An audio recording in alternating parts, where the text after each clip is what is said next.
সপ্তম পাঠ প্রার্থনা করি, তারপর গুরু বন্দনা, তারপর ঠাকুরের লীলা কীর্তন গ্রন্থাদি পাঠ হয়, তারপর ঠাকুরের লীলা কীর্তন হয়, কিছু আলোচনা হয়।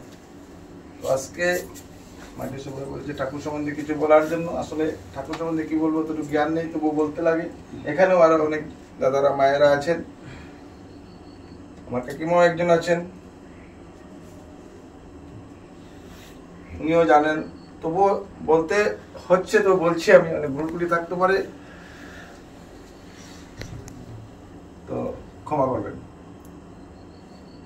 যে আমাদের ঠাকুর, যে শ্রী ঠাকুরের, আমাদের না, ঠাকুর আমাদের হয় না, ভগবান আমাদের সবার, ভগবান সবার।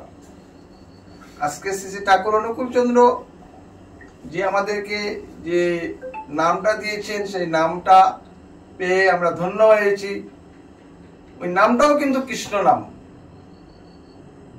তো তাই আমাদের একজন গুরু ধরতে হয়। বৈষ্ণব শাস্ত্রে বলা আছে যে গুরু লুটিলে রক্ষা করিবারে নরে কৃষ্ণ, অর্থাৎ আমাদেরকে গুরু ধরতে হয়। গুরু আমরা প্রার্থনায় বলেছি, গুরু বন্দনায় বলেছিলাম, গুরু ব্রহ্মা, গুরু বিষ্ণু, গুরুদেব মহেশ্বর, গুরুদেব পুরনে ব্রহ্ম তস্মায় শ্রী গুরুবেই নমঃ। অর্থাৎ গুরু আমাদেরকে ধরতে হয়, সেই গুরুর নাম নিতে হয় যে গুরু কৃষ্ণ মন্ত্র নাম দেন। গীতায়ও আছে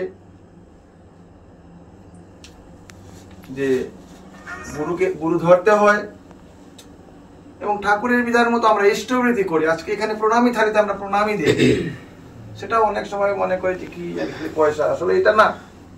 গীতায় 3য় অধ্যায়ে না 4th কত অধ্যায়, যে আমাকে দিয়ে যে নাকে খায় খ্রিস্ট চোর, অর্জুনকে বলেছিলেন গীতা 6টা অধ্যায়। তো ভগবানকে দিয়ে খেতে হয় আমাদেরকে। আমরা এই পৃথিবীতে খালি হাতে এসেছি এবং খালি হাতে যাব, তাই আমরা ভগবানকে দিয়ে আমরা কিছু খাবো। একটা কথা যে আমরা ওই একটা প্রণামী দিলাম, বা ওই ঘুম থেকে উঠে আমরা ইষ্টবৃত্তি করি, ইষ্টকে আমরা যা কিছু একটা দিয়ে, যা দেই, কি দেই, আমরা কিছুই দেই না। এই পৃথিবীতে খালি হাতে এসে যে আমরা যা পেয়েছি তার থেকে কিছুই দেই না, আমরা কিচ্ছু একদম মানে সামান্য একটা দেই আর কি সবাই। ভগবানকে দিয়ে যেমন আমরা ইষ্টবৃত্তিটা করতে হয়, যারা যারা দীক্ষা নিয়েছেন ইষ্টবৃত্তি করতে হয়, এবং যথা নিয়মে যেভাবে পাঠানো যায় এভাবে পাঠাতে হয়। বৈদ্যনাথ কেন্দ্র আছে, সেই কেন্দ্রে গিয়ে আমরা ইষ্টবৃত্তি পাঠাতে হবে। এবং ইষ্ট দীক্ষা নেওয়ার পর 3টা জিনিস আমাদেরকে মানতে হবে। যজন যাজন ইষ্টবৃত্তি প্রথম অবস্থা, যজন যাজন ইষ্ট পঞ্চম ষষ্ঠনী সদাচার। আমি বলছি ষষ্ঠনী না, এই জন্য ষষ্ঠনী সম্বন্ধে বলছি না, তুমি যজন ঠাকুর সম্বন্ধে আমি জানবো এবং যাজন আমি জানাবো। যজন যাজন ইষ্টবৃত্তি করবো, ষষ্ঠনী না, আমি ষষ্ঠনী সম্বন্ধে বলছি না। সদাচার মানে সদাচার বলতে পায়ে পরিষ্কার থাকা, আমি চাপ করলে জল নিতে হয়, পায়খানা করলে আমার স্নান করতে হয়, বা যতটুকু পারা যায় সদাচার, পায়ে পরিষ্কার। সদাচার কি, আমরা সায়েন্সের সঙ্গে সম্পর্ক আছে, ধর্মটাই তো সায়েন্স। আমাদের এখানে একজন, উনি আমার ভাই বা পণ্ডিত, উনিও জানেন, উনি তো দেখেছি আমি ভোরবেলা উঠে মর্নিং ওয়াক করেন, বা উনি তো ব্রাহ্মণ, এলাকার সবার ঘরে পূজা করেন। এখানে বড় বড় পূজা হয়, দুর্গা পূজা, বাসন্তী পূজা, এগুলো পূজা করেন। ওনার সামনে যে আমি ধর্ম সম্বন্ধে বলছি, আসলে আমার এটা ঠিক না, তবুও বলছি। উনি তো ধর্মটা আমরা সায়েন্সের লোকের সম্পর্কে, যেভাবে আমরা সুস্থ থাকবো। আজকের দিনে যেমন মুসলমানরা এখন ইয়ে ধরে, যে রোজা ধরছে, এটাও কিন্তু সায়েন্সের লোকের সম্পর্ক, সুস্থ থাকার একটা পন্থা। আমরা 15 দিন পরে, 14 দিন পরে, প্রত্যেক মাস, বছরে 26টা 25টা একাদশী থাকে, সেটাও কিন্তু সায়েন্সের সঙ্গে সম্পর্ক, সুস্থ থাকার উপায়। তাই আমরা যেমন সবাই মিলে প্রত্যেক শুক্রবারে যেমন এখানে আসি, একটা আলোচনা করি, আমার ভুলটা আপনি ধরবেন, আপনার ভুলটা আমি ধরবো। ভুল এখানে আমরা শিখার জন্য, এই যে সাপ্তাহিক সৎসঙ্গ করি, আমরা সব মিলবো, ভুল শুদ্ধ হবে। আজকে তো আমরা, আগে তো ছিল, মধ্যে বন্ধ হয়ে গেছিল, আবার আরম্ভ হয়েছে। এখন দেখা যাচ্ছে যে 1, 2, 3 সপ্তাহ থেকে দেখা যাচ্ছে যে বেশ জমজমাটটা হচ্ছে। হয়তো আমরা এরকম করে যাই, আর 5-6 মাস পরে দেখা যাবে আরো সুন্দর হবে, আরো সুন্দর হবে। হয়তো সব দিন আসতে পারে না, সেটা অন্য কথা, কিন্তু আমরা সবাই যেমন যাতে চেষ্টা নেই আসবার জন্য, যদি অর্ধেকও আসে তবুও তো এত মানুষ হবে, আরো আসতে হবে আমাদেরকে সবাই মিলে। আর টাইমটা তো ওই 7টা থেকে 7:30টার ভিতরে আরম্ভ হবে, 8:30টায় শেষ হবে, 9টায় আমরা ঘরে পৌঁছে যাবো। সপ্তাহে একদিন আমরা দিই ঠাকুরের সম্বন্ধে। ঠাকুরের সম্বন্ধে না, ঠাকুরের সম্বন্ধে কি দিব?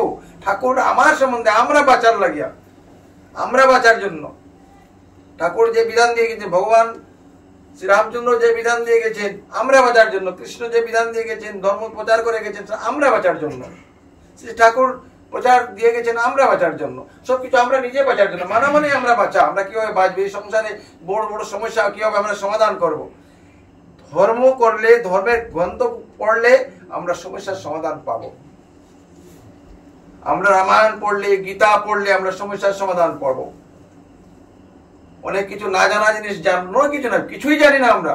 আমি তো আমার ব্যক্তিগত কথা বলছি, আমি তো কিছুই জানি না, তবু গীতা মহাভারতের মধ্যে মধ্যে যাই দেখি এক একটা অর্থ, বাহ এটা তো জানি বলে আমরা মন্ত্র রাখে ও বুড়ি, এই কুজি বুড়িটা আজকে রামচন্দ্রকে বনবাস, আসলে সেটা কিন্তু রামায়ণে প্রকাশ পরিষ্কার লেখা আছে। মানে দেখলাম যে সেটা ভগবানের ইচ্ছায় মন্ত্রার কণ্ঠে সরস্বতী এসে বসেছেন এবং যা বলেছেন উনি সরস্বতী মা যা বলিয়েছেন সেটাই হয়েছে।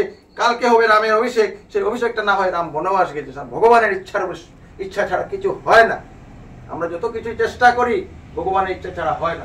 তাই আমাদের চেষ্টা করা যায় আমরা ভগবানের শরণাপন্ন হব, আমরা ভগবানের শরণাপন্ন হব, ভগবানের ইচ্ছায় যা হবার সব হবে। গীতা, রামায়ণ এগুলা জ্ঞান, ঠাকুরের কি বিভিন্ন বই আছে সেগুলো হলো জ্ঞান। মনটা শান্তি করার জন্য একটাই রাস্তা হলো ধর্ম লাইনে আসা, ধর্মগ্রন্থ পড়া, ঠাকুরের বিধান মানা, মনটা কন্ট্রোল, মাইন্ডটা কন্ট্রোল থাকে, ডিপ্রেশন থেকে মানুষ বাঁচে। মানুষ তো আজকালকে দেখা যাচ্ছে যে পৃথিবীর বেশিরভাগই মানুষ ডিপ্রেশনে আছে। আমি কিছুদিন আগে একজনের সাক্ষাৎকারে মোবাইলে দেখেছিলাম, স্বামী শিবানন্দ বাবা, উনি বলেছিলেন মানে কিছুদিন মানুষ সাফার করবে ডিপ্রেশনে। বেশিরভাগই দেখা যায় আজকাল মানুষ ডিপ্রেশনে সাফার করে, বুঝতে পারে না কি করবো, পড়াশোনা করে কিছু করতে, ডিপ্রেশনে সাফার। একজন মহিলা ওনার কাছে আশীর্বাদ দিতে আসছিলেন, ডাক্তারি পড়বে, মানে পুরো কোর্স এই ডিপার্টমেন্টটা পায় না বলে সাইকিয়াট্রিকে ভর্তি হবে, মানে পাগলের ডাক্তার এক কথায়। মানে তো ওই লোক এমবিবিএস কমপ্লিট করার সঙ্গে সঙ্গে আমেরিকায় চাকরি পেয়েছে। আর এত বেশি ডিমান্ড এখন ডিপ্রেশন। এই ডিপ্রেশন গুলা কাটাতে হলে আমাদেরকেই আমাদের গীতা, মহাভারত, ভাগবত বা এই যে ঠাকুরের বিভিন্ন বই বা ঠাকুরের সৎসঙ্গ করা দরকার আমাদের এখন বর্তমানে। পৃথিবীতে জনসংখ্যা এত বেশি বাড়ছে, এত বেশি সমস্যা বাড়ছে, এই সমস্যার সমাধান হবে আমাদের যদি নাম ধ্যান বা ঠাকুরের গ্রন্থাদি পাঠ করি, সৎসঙ্গ করি, তো ওইসব থেকে আমরা মুক্তি পাবো। আমাদের সমস্যা বাড়ছে, যতদিন যাচ্ছে বাড়ছে আমাদের সমস্যা। তাই আমি এখানে আর বেশি দীর্ঘায়ু করছি না, আজকে সাপ্তাহিক সৎসঙ্গ, তাই আমি সবাইকে জয়গুরু জানিয়ে আমি এখানে শেষ করছি। জয় রাধে।